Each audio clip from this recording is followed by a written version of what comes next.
Welcome to this narrated summary of Rich Dad, Poor Dad, one of the most influential personal finance books ever written, authored by Robert Kiyosaki. Since its release in 1997, this book has sold millions of copies worldwide and has changed the way people think about money, wealth, and financial independence. At its core, Rich Dad, Poor Dad is not simply a book about getting rich. It's about adopting a new mindset, understanding how money really works, and learning the principles that separate the financially free from those trapped in the cycle of working for money all their lives. Robert Kiyosaki tells the story of growing up with two father figures. His poor dad, his biological father, was well-educated, hardworking, and valued job security, but struggled financially. His rich dad, his best friend's father, was a successful entrepreneur who taught Robert how money works and how to make it work for you. Through their contrasting philosophies, Robert reveals timeless lessons about wealth and financial independence. One of the very first and most powerful lessons from Rich Dad, Poor Dad is the importance of financial education. Robert Kiyosaki argues that the biggest difference between the rich and the poor is not how much money they make, but how much they understand about money. Most people are trained from childhood to believe that the path to success is simple. Study hard, get good grades, go to college, and then find a secure job with benefits. While this may provide stability, it often leaves people financially unprepared for the real world. Schools teach mathematics, history, science, and literature, but very rarely do they teach students how to budget, invest, or build wealth. Financial education is not about memorizing numbers or complicated formulas. It is about learning how money flows in and out of your life, understanding the difference between assets and liabilities, and knowing how to make informed decisions with your resources. Rich Dad used to say, "The poor and the middle class work for money. The rich have money work for them." This difference comes directly from financial literacy. For example, imagine two people earning the same salary. One spends almost everything on rent, car payments, and credit cards, believing that as long as they earn more, they can spend more. The other uses part of their income to buy a small rental property or invest in stocks that pay dividends. Over time, one remains trapped in the paycheck-to-paycheck cycle, while the other slowly builds wealth and independence. The difference isn't intelligence, it's financial education. Kiyosaki explains that true wealth does not come from working harder. It comes from working smarter, making educated decisions, and understanding money on a deeper level. And this knowledge is available to anyone who is willing to learn. Books, courses, mentors, and personal experiences can all be sources of financial education. Ultimately, the lesson here is simple. If you want to change your financial future, start by changing your financial knowledge. Money without financial education is easily lost, but money combined with financial literacy can grow, multiply, and create freedom for generations. Financial education is not something you receive once and then stop learning. It is a lifelong process. Money, markets, and opportunities are constantly changing, and those who succeed are the ones who continue to grow their knowledge. Rich Dad often said that ignorance is expensive. Many people lose money not because they are unlucky, but because they don't know how to protect it, grow it, or even recognize good opportunities. For example, during economic downturns, some people panic and sell everything they own, while others, those with financial education, see it as a chance to buy valuable assets at a discount. Another critical point is that financial education goes beyond just investing. It includes understanding taxes, debt, risk management, and even human psychology. For instance, knowing the difference between good debt and bad debt can completely transform the way you view borrowing money. Bad debt is used to buy things that lose value, like consumer goods or luxury items. Good debt, on the other hand, can be used to purchase an investment property or start a business, things that generate income over time. Kiyosaki also highlights that without financial education, people often fall into the trap of working harder and harder, only to find themselves paying higher taxes and accumulating more liabilities. Rich Dad called this the rat race. People earn more, spend more, and remain trapped in the cycle of working for money rather than letting money work for them. True financial education teaches you how to step outside of this cycle. It teaches you to question common beliefs, like, your house is your biggest asset. In reality, if your house constantly costs you money through mortgages, taxes, and repairs, it's not an asset, it's a liability. That simple shift in perspective can completely change the way you make decisions about your finances. Most importantly, financial education empowers you to take control. Instead of relying on governments, employers, or retirement plans, you learn how to build your own path to security and independence. Knowledge gives you confidence. It allows you to see opportunities where others see obstacles, and it helps you avoid mistakes that keep so many people trapped in financial struggle. In the words of Rich Dad, the single most powerful asset we all have is our mind. If it is trained well, it can create enormous wealth. One of the most eye-opening lessons from Rich Dad Poor Dad is the clear distinction between assets and liabilities. According to Robert Kiyosaki, this simple idea is the foundation of financial freedom, and yet, it is something most people never truly understand. An asset is anything that puts money into your pocket. A liability is anything that takes money out of your pocket. It sounds simple, but this perspective completely transforms the way you look at your finances. For example, if you own a rental property that pays you income every month after expenses, that's an asset. If you own stocks that give you dividends, or a business that generates profit without your constant presence, those are assets as well. They add to your wealth, they grow your financial stability, and they create streams of income that support your lifestyle. On the other hand, a liability drains money from you. A car loan, credit card debt, or even a house that requires constant mortgage payments and upkeep, these are liabilities. The problem is that many people confuse liabilities with assets. Society often teaches us to see buying a bigger house or a new car as signs of success, when in reality, those purchases may be pulling us deeper into financial struggle. Rich Dad emphasized that the poor and middle class often spend their lives collecting liabilities, thinking they are assets. For instance, someone might say, "My house is my biggest asset." But if every month the house takes money out of your pocket in the form of mortgage payments, taxes, and repairs, then it is not truly an asset in financial terms. The rich, however, focus on accumulating assets. They live by a simple rule. Spend your money on things that generate more money. Instead of buying luxury items first, they invest in income-producing assets. Once their assets grow large enough to cover their expenses, they reach financial independence. To illustrate this, Kiyosaki uses the concept of cash flow. Imagine two families earning the same salary. The first family spends most of their income on liabilities, new cars, a big house, and credit card spending. Their money flows straight out of their pockets every month, keeping them trapped in the cycle of needing to work for every dollar. The second family, however, chooses to live modestly and invests part of their income in assets, stocks, rental properties, or even a small side business. Over time, these assets begin to generate income on their own. Eventually, the income from their assets surpasses their expenses. At that moment, work becomes optional. They have achieved freedom, not by working harder, but by building smarter. This principle, knowing the difference between assets and liabilities and acting on it, is the cornerstone of financial independence. It's not about how much money you make, but about how you manage and grow the money you already have. Rich Dad's advice is simple but powerful. The rich buy assets. The poor only have expenses. The middle class buys liabilities they think are assets. The challenge for us is to examine our own lives. Are we spending our income on things that put money into our pockets, or on things that quietly drain us every month? The answer to that question can determine our entire financial future. The lesson of assets and liabilities may appear simple on the surface, but it is the heart of Robert Kiyosaki's entire philosophy. Rich Dad believed that once a person truly understands this distinction, their financial life will never be the same. Most people live their lives focused on income. They believe that earning a higher salary will solve their problems. But income alone does not guarantee wealth. What matters is how you use that income. If every raise or bonus is immediately spent on a new liability, such as a bigger home, a new car, or more debt, then financial stress continues no matter how much money flows in. Rich Dad explained this through the concept of a cash flow pattern.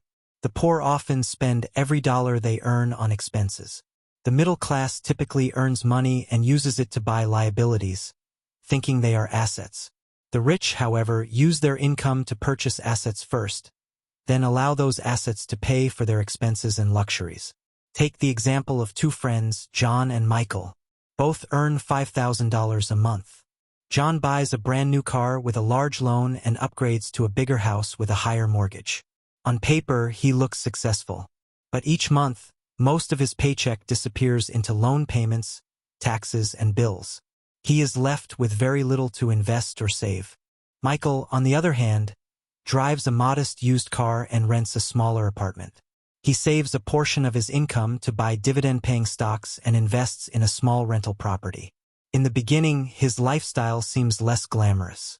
But over time, his assets generate steady income, and eventually those assets begin to cover his monthly expenses. At that point, Michael is on the path to financial freedom, while John remains trapped in the rat race. This example illustrates the central message. Wealth is not measured by how much you earn, but by how many income-producing assets you control. Assets can take many forms: real estate that generates rental income, stocks that pay dividends, bonds or interest-bearing accounts, intellectual property such as books or music royalties, businesses that produce cash flow even when you're not actively working. Liabilities, in contrast, are often disguised as signs of success. A bigger house, a fancier car, or expensive gadgets may bring temporary satisfaction, but if they do not generate income, they are quietly draining your resources. Rich Dad advised, before you buy luxury items, make sure your assets can pay for them. This is how the wealthy afford luxury without becoming slaves to debt. They let their money work for them instead of working endlessly for money. So, the key question for anyone who wants to apply this lesson is simple. Am I buying something that puts money into my pocket or something that takes it out? If you can train yourself to answer that honestly, you'll begin to reshape your financial destiny. Perhaps the most powerful insight in Rich Dad, Poor Dad is that wealth begins in the mind. Before you can change your financial reality, you must first change the way you think about money. Robert Kiyosaki's Poor Dad often said things like, "I can't afford it," or "I need a secure job with good benefits." These statements come from a mindset of limitation, a belief that opportunities are scarce and that safety lies in following the traditional path. While well-meaning, this way of thinking keeps many people stuck in financial struggle. Rich Dad, on the other hand, never said, "I can't afford it." Instead, he asked, "How can I afford it?" This small shift in language creates a massive shift in perspective. It forces the brain to think creatively, to search for solutions, and to open the door to new possibilities.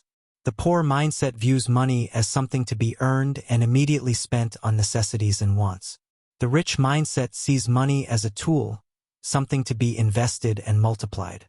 The poor focus on job security, while the rich focus on financial freedom. The poor think in terms of working for money. The rich think in terms of making money work for them. Consider two people facing the same challenge. They both want to attend an expensive seminar that costs $1,000. The poor mindset might immediately say, "That's too expensive. I can't afford it." The rich mindset, however, asks, "What can I do to raise $1,000? One closes the door, the other opens it." The result is not just about attending the seminar. It's about building the habit of seeking solutions instead of giving in to limitations. Another major difference is how each mindset views risk and failure.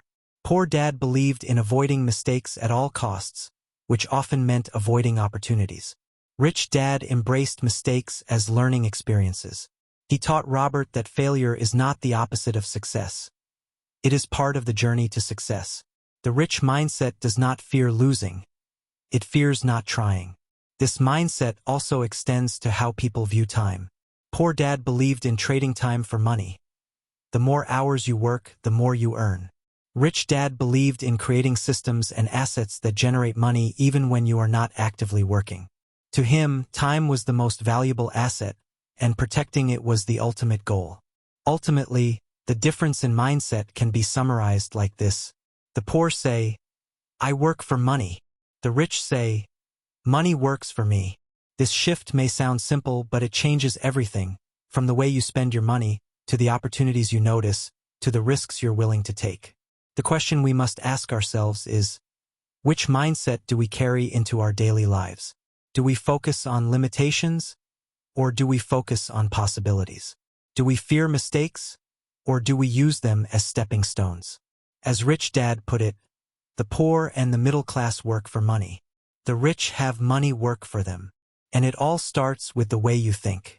Mindset shapes destiny. According to Robert Kiyosaki, the way you think about money determines how you will handle it, whether you will grow it or whether you will let it slip through your hands. The poor mindset often says things like, I can't afford this. I need a stable job. Money is the root of all evil. These phrases reflect fear, scarcity, and dependence.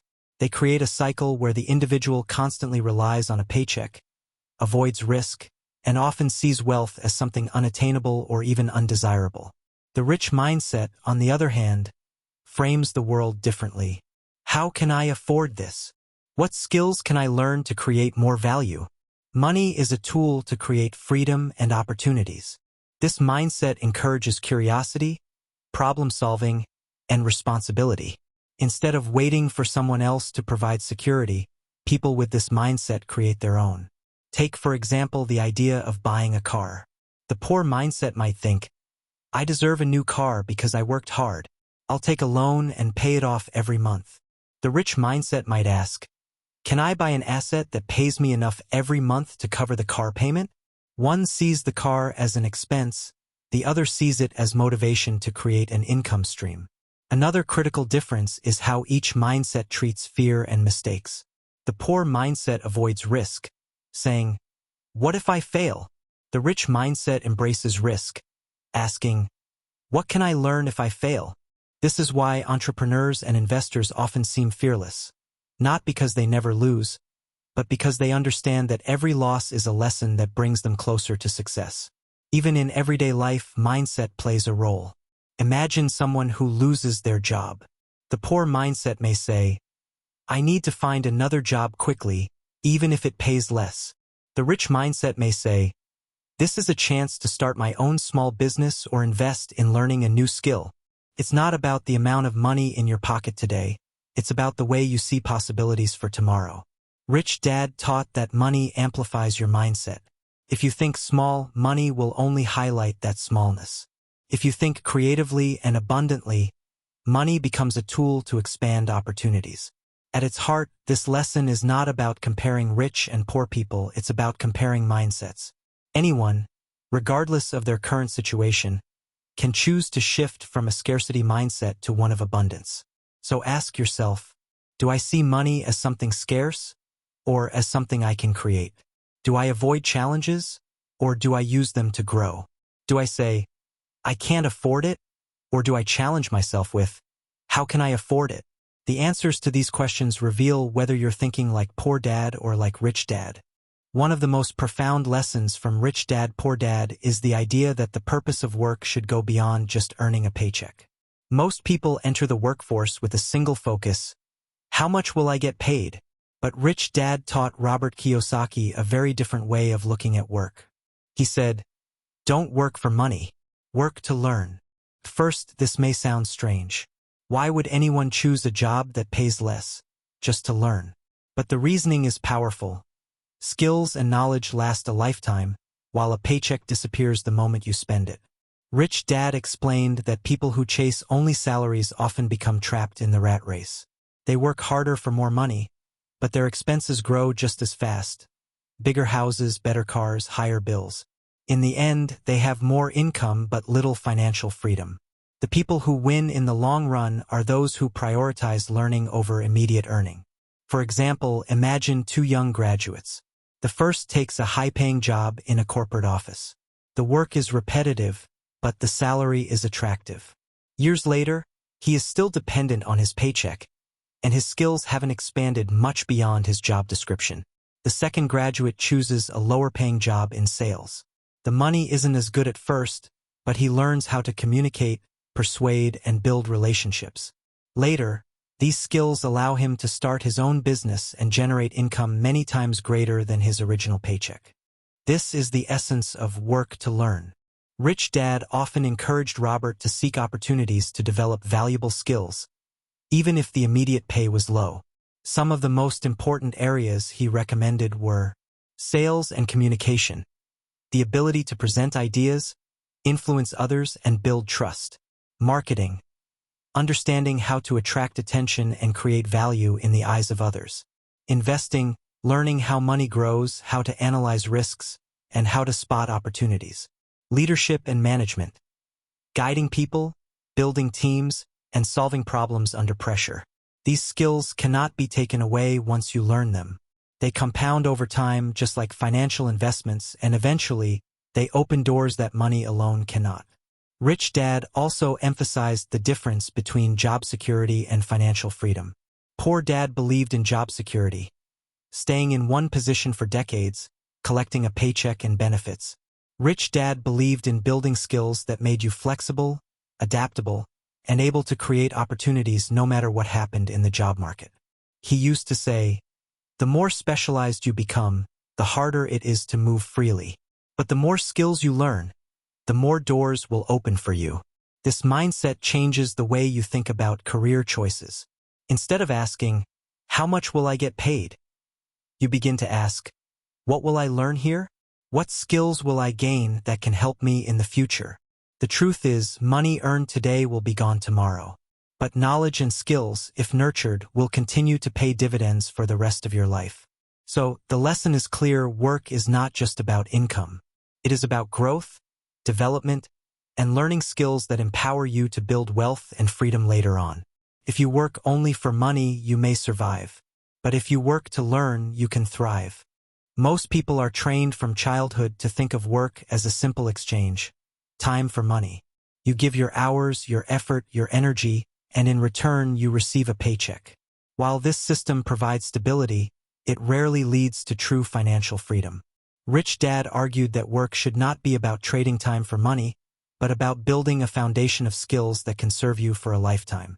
He used to say, "If you focus only on your paycheck, you'll end up working for money forever. But if you focus on learning, one day money will work for you." Consider the story of Robert himself. Early in his career, he worked for the Xerox Corporation, not because he loved selling copiers, but because he wanted to master the art of sales. He realized that no matter how smart or knowledgeable someone is, without the ability to communicate and persuade, their ideas would remain powerless. That job gave him confidence in public speaking and the ability to influence people, skills that later became essential when building his own businesses and teaching others. This illustrates the difference between a short-term mindset and a long-term mindset. The short-term mindset asks, "How much will they pay me this month?" The long-term mindset asks, "What can I learn here that will pay me for the rest of my life?" Rich Dad also emphasized the importance of learning across disciplines. He advised Robert not to become too specialized in one narrow area, but to expose himself to different roles that would give him a broader perspective. For instance, someone might spend time in sales to learn persuasion, then move into management to understand leadership, and later study investing to learn how money grows. Each skill adds another piece to the puzzle of financial freedom. Let's imagine two employees. Sarah works as an accountant. She earns a decent salary, but she focuses only on her accounting tasks. 10 years later, she is still in the same position with slightly higher pay, but little change in her financial situation. David, another accountant, spends a few years in accounting but then moves to sales to understand revenue generation. Later, he works in marketing and then joins a startup to learn about risk-taking. Over time, David acquires a toolkit of skills that allow him to start his own business and create multiple streams of income. Both began at the same point, but while Sarah worked only to earn, David worked to learn. The difference is not luck, it is mindset. Another important aspect of this lesson is overcoming fear of change. Many people stay in jobs they dislike because the paycheck feels safe. But Rich Dad taught that safety is often an illusion. True security comes not from one employer, but from your ability to create opportunities using the skills you have developed. In today's world, where industries rise and fall quickly, this advice is even more relevant. Jobs can disappear overnight, but skills remain. Communication, leadership, financial literacy, and adaptability are assets that no one can take away from you. So, the challenge for us is to rethink how we see work. Instead of asking only, "What will I earn?" we must also ask, "What will I learn?" Because the paycheck pays today's bills, but skills build tomorrow's freedom. One of the central ideas in Rich Dad, Poor Dad is that true financial independence rarely comes from being an employee. Employment can provide stability, but it often comes with limitations. Limited income, limited freedom, and limited growth. That's why Rich Dad encouraged Robert to think like an entrepreneur, even from a young age. Entrepreneurship, at its core, is not only about starting a business. It is about developing the mindset of solving problems, creating value, and taking responsibility for your financial destiny. Rich Dad believed that entrepreneurs don't wait for opportunities. They create them. For example, as a boy, Robert and his friend Mike asked Rich Dad how they could make money. Instead of simply giving them a job, Rich Dad challenged them to think creatively. At one point, they started a small library business using leftover comic books. They charged neighborhood kids an admission fee to come in and read. It wasn't a huge success, but it taught them an invaluable lesson. Money is created by finding opportunities and delivering value, not just by working for someone else. Entrepreneurship also means embracing risk, but in a smart and calculated way. Poor Dad saw risk as something dangerous that should be avoided. Rich Dad, however, saw risk as a natural part of growth. He explained that the key is not to avoid risk altogether, but to manage it through knowledge, preparation, and persistence. For instance, investing in real estate may look risky to someone who doesn't understand it, but with financial education, it becomes a powerful tool to build wealth. A major reason Rich Dad valued entrepreneurship is the potential for leverage. As an employee, you have one source of income, your salary. As an entrepreneur, you can build systems, hire people, and create products that continue to generate income even when you are not working. This is how wealth multiplies. Instead of working harder yourself, you build systems that work for you. Let's take a simple example. If you work at a job and earn $50,000 a year, your time is directly tied to your paycheck. If you stop working, the money stops. But if you create a small online course, a product, or an investment property, that asset can continue to generate money while you sleep. This is what Rich Dad meant by making money work for you. Entrepreneurship is the pathway that allows you to break free from trading time for money. It's also important to note that entrepreneurship doesn't always mean building a huge company. It can start small. A side hustle, a freelance skill, a small shop, or an investment project. The key is the mindset, learning to look for solutions, testing ideas, and not being afraid to fail. Failure, in fact, was something Rich Dad encouraged. He believed that every failure is a lesson in disguise. While Poor Dad saw failure as shameful, Rich Dad saw it as feedback, an opportunity to learn and adjust. That resilience, the ability to rise after falling, is what separates entrepreneurs from those who remain stuck. And finally, entrepreneurship offers something beyond money. Freedom. The freedom to decide how to spend your time, where to work, and what projects to pursue. It gives you control over your life, rather than handing that control to an employer or a system. In short, Rich Dad believed that entrepreneurship is not only a career path but a way of thinking. It is about shifting from dependency to independence, from limitation to possibility. And for anyone seeking financial freedom, developing an entrepreneurial spirit is not optional, it's a yes. Entrepreneurship, according to Rich Dad, is the bridge between financial education and financial freedom. Without it, knowledge often remains unused. With it, knowledge transforms into income, independence, and opportunity. Rich Dad used to say, "Opportunities are not seen with your eyes, but with your mind." What he meant was that entrepreneurial thinking allows you to recognize chances to create value where others see nothing. For example, during an economic downturn, many people fear job losses and shrinking paychecks. But entrepreneurs see something different. Lower property prices, businesses available for acquisition, or gaps in the market waiting to be filled. Where most people see crisis, entrepreneurs see possibility. Another key point is that entrepreneurship builds skills beyond money. When you run a business or even a small project, you develop leadership, communication, negotiation, and problem-solving. These skills compound over time and make you capable of handling bigger opportunities. Unlike a job, where your tasks are often narrow and repetitive, entrepreneurship stretches you and forces you to grow. Rich Dad explained this difference with a metaphor. Being an employee is like rowing a boat someone else owns. You can row harder, you can row faster, but at the end of the day, you don't own the boat and you don't decide the destination. Entrepreneurship, however, means building your own boat. It may be harder at the start, but once it's ready, you choose the course and you benefit from the journey. Let's also talk about tax advantages, which Rich Dad often highlighted. Employees are taxed before they even receive their paycheck.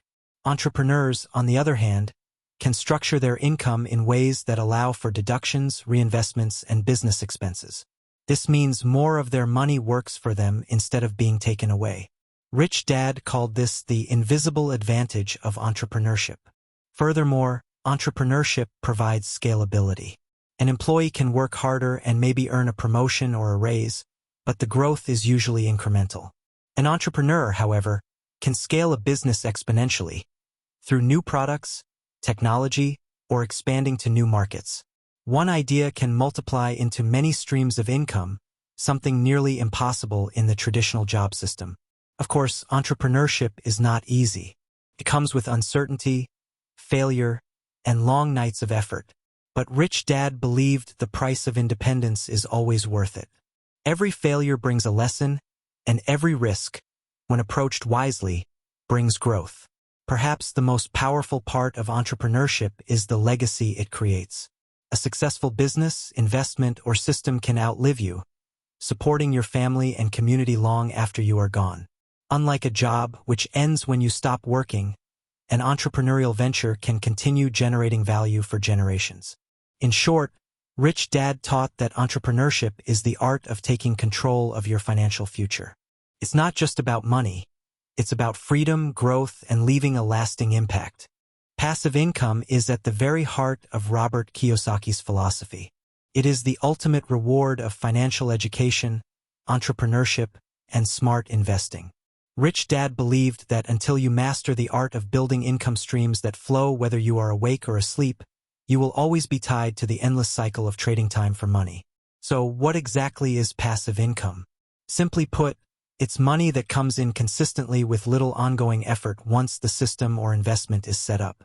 Unlike active income, like a paycheck which stops the moment you stop working, passive income continues to support you even when you step away. One of Rich Dad's favorite examples was real estate investing. Imagine owning a small apartment building. At first, you must work hard.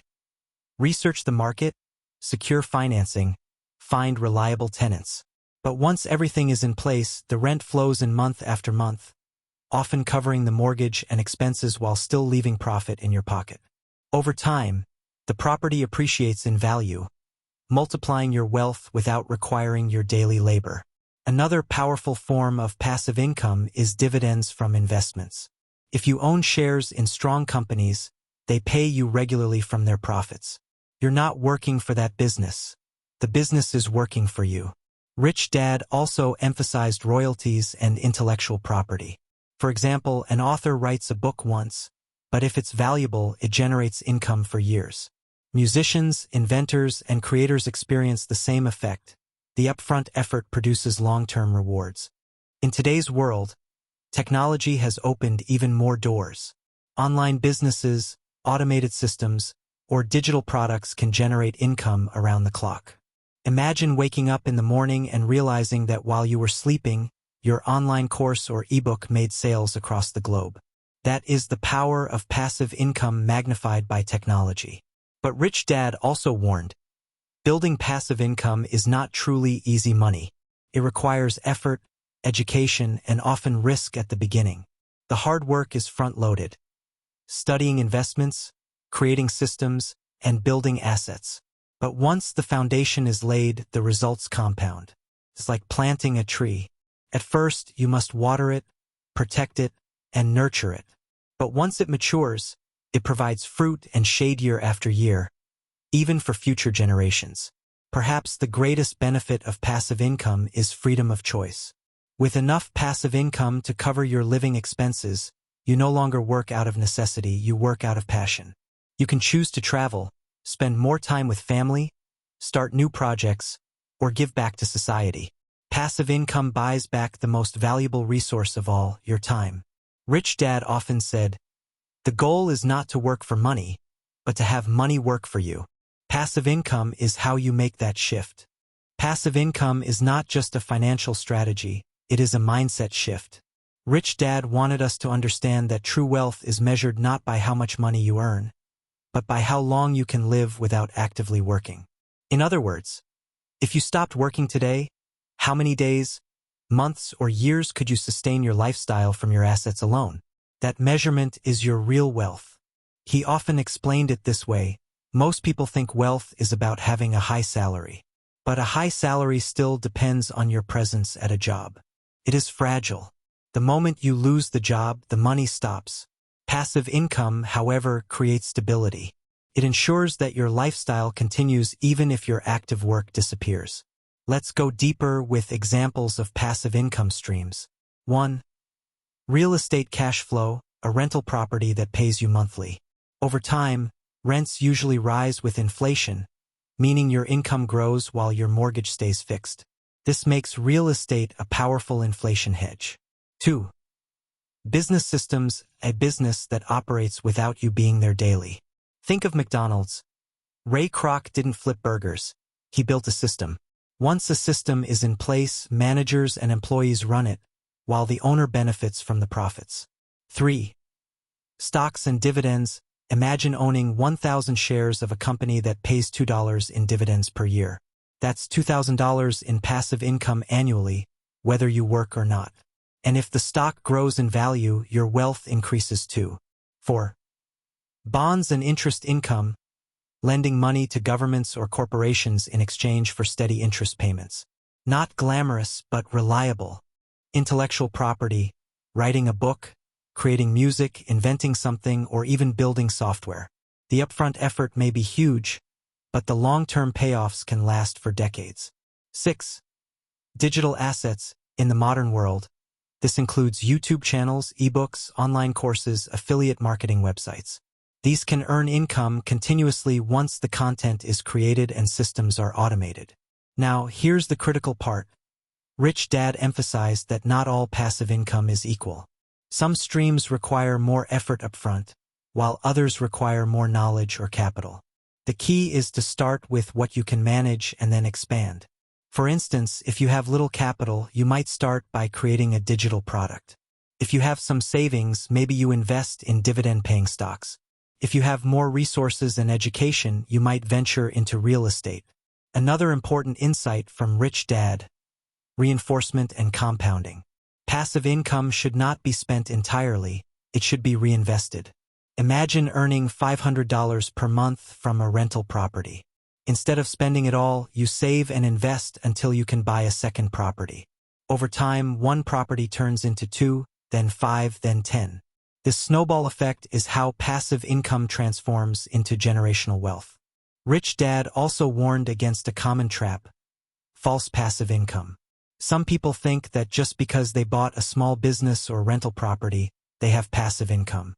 But if they are constantly working to manage it, chasing tenants, or fixing leaks every week, it's not truly passive.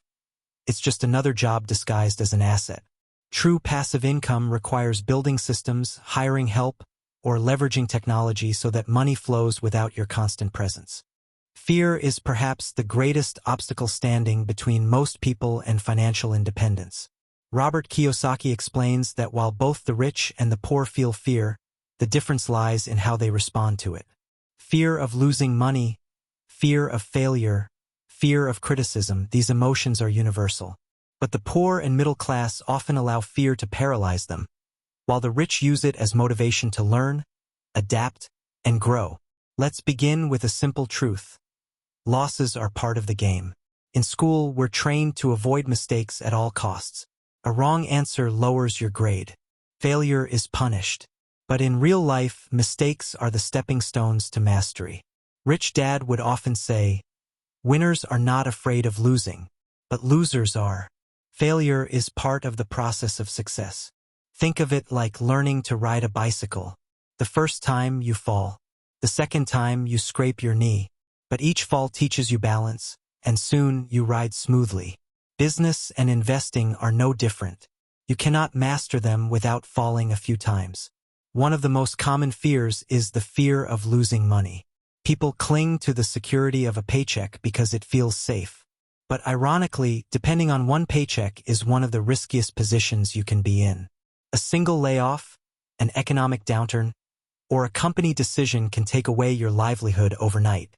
Rich Dad called this the false sense of security. True security, he argued, comes from knowledge, assets, and the ability to create income streams, not from depending on one employer. Another major fear is fear of rejection and criticism. Many hesitate to invest, start a business, or pursue an unconventional path because they worry, what will people say if I fail? Rich Dad would remind his students that criticism will always exist. When you succeed, people envy you. When you fail, people mock you. If you live by other people's opinions, you'll remain trapped. The only way forward is to listen to your own vision and values. So, how do we overcome these fears? Rich Dad suggested several approaches. 1. Education reduces fear. When you don't know what you're doing, everything feels risky. But knowledge lowers the uncertainty. For example, if you study real estate, learn how to analyze properties and understand contracts, your fear of buying a rental home decreases. Education transforms fear into calculated risk. 2. Start small. You don't need to begin with $1 million investment. Begin with a small stock portfolio, a side hustle, or a modest property. By starting small, you experience risk in a manageable way, learn from it, and build confidence for larger opportunities. 3. Shift your perspective on failure. Instead of thinking, what if I lose? Ask, what will I learn if I try? Every failure teaches you lessons that no classroom can provide. Rich Dad believed that failure is the tuition you pay for real-world education. 4. Take calculated risks, not blind risks. This is key. The rich don't gamble recklessly. They prepare, they learn, they surround themselves with mentors, and then they take action. It's not about being fearless. It's about being prepared and courageous. 5. Focus on long-term gains, not short-term fear. Fear often comes from focusing too much on the immediate loss. What if this stock drops next week? Instead, shift your attention to the long-term vision. What could this investment be worth in 10 years? Rich Dad also highlighted the emotional trap of playing it too safe. He said that playing safe with money, keeping it only in savings accounts, avoiding investments, never taking risks, may protect you in the short term but guarantees struggle in the long term. Inflation erodes savings. Opportunities pass by. And worst of all, you remain dependent on others for your financial future. One of the most profound lessons in Rich Dad Poor Dad is the idea that jobs should not only be seen as sources of income, but as classrooms for real-world education. Robert Kiyosaki recalls how his rich dad would often say, "Don't work for money, work to learn." This principle may sound unusual at first, especially in a society where most people measure a job's value by the size of its paycheck. But once you understand it, you see how it can change the trajectory of your entire life. Let's break this down. Most people choose jobs based on salary. They ask, how much will I get paid? Rarely do they ask, what will I learn here? What skills will I develop that can make me financially free in the future? This mindset difference is what separates the financially successful from those who remain stuck in the paycheck-to-paycheck cycle. Rich Dad explained that every job, no matter how small, can be an opportunity to build a skill set. And skills, unlike salaries, stay with you for life. For example, if you take a job in sales, you are learning one of the most powerful skills in business, the ability to communicate value and close deals. Rich Dad emphasized that those who master sales rarely struggle financially because they know how to generate revenue, whether for themselves or for a company. If you work in marketing, you are learning how to capture attention, tell a story, and persuade audiences. These skills are essential if you ever want to start your own business or build a brand. A role in accounting or finance may not pay as much initially, but it gives you priceless insights into how money flows, knowledge that can later guide you in managing investments, taxes, and assets. Even a job in customer service teaches patience, negotiation, and emotional intelligence, skills that become invaluable when dealing with partners, clients, or employees. Robert himself took this principle seriously. Despite already being well-educated, he once worked at Xerox as a salesman, not because he loved the job, but because he wanted to overcome his fear of rejection and master the art of selling.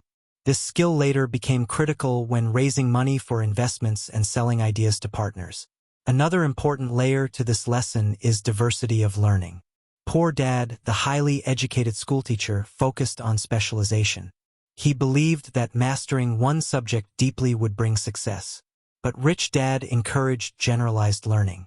He suggested that young people rotate through different roles, industries, and even fields so they could collect a wide toolbox of skills. Because in business, the winners are rarely the specialists alone. They are the ones who can connect the dots across finance, marketing, leadership, and strategy. Think about entrepreneurs. They rarely start as experts in everything. Instead, they piece together knowledge from different experiences. A bit of sales, a bit of accounting, a bit of management. Over time, these skills combine into the ability to build and run entire organizations. Another way to put it, the poor and middle class often work for money, while the rich focus on working for knowledge. When you work only for money, you trade your time for a paycheck, and the learning stops once the job ends.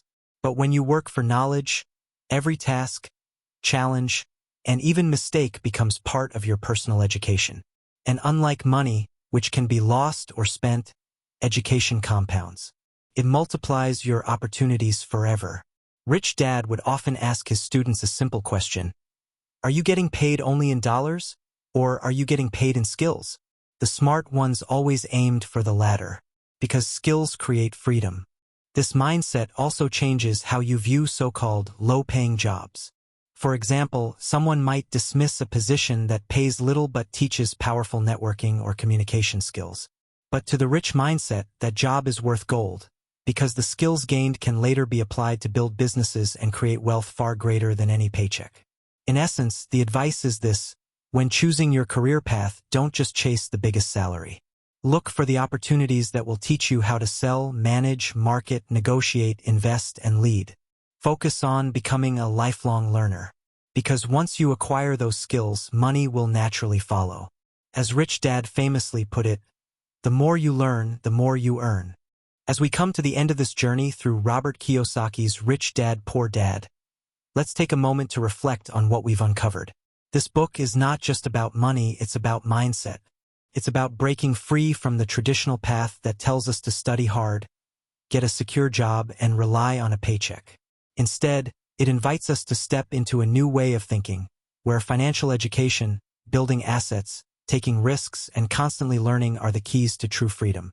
Rich Dad showed us that wealth isn't about how much money you make, but how much money you keep, and more importantly, how hard that money works for you. He taught us that assets feed your future, while liabilities drain it. He reminded us that financial literacy is not a luxury, but a necessity. He challenged us to see money as a tool, not a master. Think about the lessons we explored. The importance of understanding the difference between assets and liabilities. The power of financial education in a world where schools rarely teach it. The contrast between the mindset of the rich and the poor. The courage to take risks, embrace entrepreneurship, and pursue freedom. The discipline to build passive income streams that pay you while you sleep. And finally, the wisdom of working to learn, not just to earn. These are not just theories. They are principles that, if applied, can transform your financial future. So, I leave you with this question. Which of these lessons are you ready to apply in your own life? Because at the end of the day, knowledge without action changes nothing.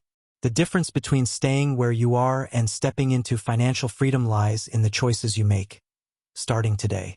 Remember, as Robert Kiyosaki often reminds us, it's not how much money you make, but how much money you keep, how hard it works for you, and how many generations you keep it for. Your journey toward financial independence doesn't have to start with wealth.